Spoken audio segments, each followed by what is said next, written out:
talk to you about who I am as both a teacher and a reader. Second, I want to walk you through the goals for the program and give you some information on how the program is structured. And then third, I'll just set some guidelines for classroom participation for the summer. So my name is... Hi. Hi. How are you? Go ahead and have a seat. What's your name? Tristan. Tristan. All right, so my name is Rachel Barton. I've been teaching with the Institute for, this is my fourth summer teaching with the Institute of Reading Development.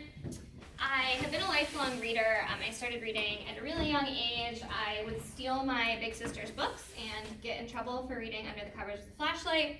I was trying to read books I couldn't even understand, so I was getting in trouble for no reason. But that lifelong love of reading really motivated me to keep that a part of my life as I grew up. It motivated me to get a bachelor's degree in literature, and then to eventually go on to achieve a master's and almost a PhD, just a few more months. Not yet, not there yet, a few more months. But I switched over to rhetoric and composition, which is the focus of the teaching of writing. So I was really excited when the Institute decided to add a writing component to the class, because now I get to teach both of my loves in the summer. I get to talk about good books with your children, and also I get to talk about some writing, which are two things that really motivate me to continue to learn the craft. So I am really excited about working with the Institute because I do get to teach students at all age levels. During the year, I just teach college kids, and while college students are great, it's really fun to work with students at all stages in the reading development process. So we start with 4-year-olds, and then we go all the way up to adult level classes. So that means I know where your children are at right now as they're either preparing for high school or in high school, and what sort of skills they need in order to be successful should they choose to go on to higher education or even just in the classes that they're taking now. So that's our main goal for this summer, is to get them prepared for those things. To break that down though, there are 5 specific goals that I have written up here for you. So the first is that they will double their reading speed. We'll learn some strategies to do this starting in class today, and many of them will even start to see that speed improve in class. The second is that we'll improve their comprehension in fiction and nonfiction, so they'll better understand what they're reading, have some strategies to make sure that they commit that information to memory. The third is that they'll learn to read and study textbooks, so we'll give them strategies for effective textbook studying, which will then translate to test taking and quiz taking, and hopefully cut down the amount of time it takes to study textbooks.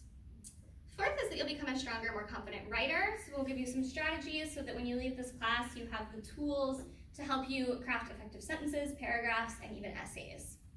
And then fifth, and the one that I think is most important, is that hopefully by the end of the summer, your children will learn to enjoy reading more. This kind of happens naturally as everything starts to become easier. The better that they feel, the more confident they are, the more fun the process is. So let me walk you through how our plan is, how we have the course structured so that you achieve those goals. So every week for 5 weeks, we have an in-class meeting where we'll practice those skills together. At home, in between each session, they do have homework to complete. Parents, when you enrolled, you received an email with login information. Your login for the website is your email address that we've been corresponding with, and your password is your family ID number. If for some reason you don't know how to access the website, the URL is also written in this little 3-page booklet that they have. There also includes a phone number for tech support, so at any point you are having problems with anything related to the online component of the course, that's your resource. My troubleshooting skills are about as good as turn it off and turn it back on again. So they are your best resource for technological issues. The at-home instruction is broken down into 4 parts. The first is reading instruction. So I will tell them what to read each class when we finish. I'll always have it up here on the board. The online program also has that information for them as well, so that if they forget, they have that all there for them. It also includes comprehension instructions. There are questions to answer. There's a quiz that they'll take each week so that I can see if they're understanding what they're reading. The third component is the textbook and nonfiction instruction. So they'll learn a skill each week at home. We'll practice that together in class the following week. And then the fourth component is the writing instruction. So they'll do some writing at home. They'll come into class and do writing that they'll turn into me every week, and then I'll give that back to them with feedback on it, and we'll work on revising. It is important, students, as you go through, there's a box after each lesson that says, I finished this lesson. Make sure that you check that for me, because I'll be checking every Tuesday morning to see if assignments have been done, and if they aren't done, I have to call home. So getting that box checked ensures I don't have to have a phone call for something that you've actually done.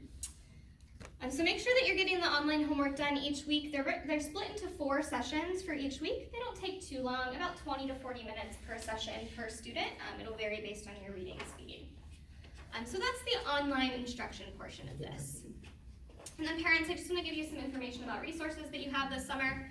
So I'm your best resource for the summer. I have my phone number up here for you. If ever you want to call me to talk about your child's reading progress, you can do so.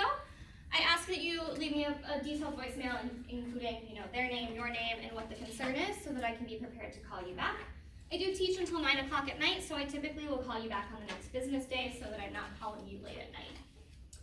I'm also here before class for 15 minutes both ways. I'm available to talk to you, so either before or after class. If you have anything you'd like to talk about then, you're more than welcome to chat with me then.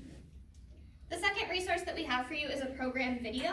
It's about 3 minutes long. We emailed this to you when you enrolled. It just walks you through the Institute's approach to teaching reading. I think it's really helpful to understand how we design the curriculum that we do. The third thing is the program overview. This is on their homework website.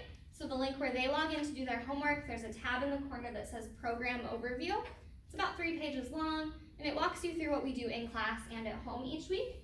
Reading through that can give you some good resources to talk with them about what it is that they're learning each week. And then the fourth thing is also on the program website. If for any reason you ever need to miss a class, you can schedule a makeup lesson. You can either schedule one in a face-to-face setting at a different date or time and often location within the area, or you can do an online makeup lesson. It's typically about a 45-minute long video, and it's interactive that will catch them up for the things that they've missed during that session. So if you ever need those, that's in the top right-hand corner of the homework website as well. All right, parents, do you have any questions for me about the information that I just gave you? All right, and so while I have everyone here, I just want to briefly talk to you students about my expectations for the class. So right now there aren't very many of you. There could be about 12 in the class, is what we have enrolled. And so I'm going to need you all to participate because there aren't a lot of you. So that means you're all going to have to talk every class session. So I want you to raise your hand. I want you to listen to what other people are saying so that you can respond to them. And it makes class go a lot faster if you're participating. The second thing is that I want you to be respectful of one another. So whenever anyone is talking, whether it's me or a peer, I want you to be listening to what they're saying and not distracted or talking while other people are talking. And that leads me to my third rule, which is I know that a lot of you have cell phones. We'll have a break halfway through where you're allowed to check it. But while we're doing anything, reading, writing, talking as a class, I want your cell phones put away. Does that sound fair? All right. So we're going to go ahead and get started here in just a minute. Parents, you are welcome to come back in for the last 10 minutes of any class session that you like. If you do so, I just ask that you kind of move to the back so as not to disrupt what we're doing. Class does end at 5:30, and I need you to come back into the classroom to pick them up. This is a college campus. There are still a lot of people around, so I'm not allowed to let them leave without a parent or guardian. And if they are going to be driving themselves, that's okay. Just make sure that you let me know.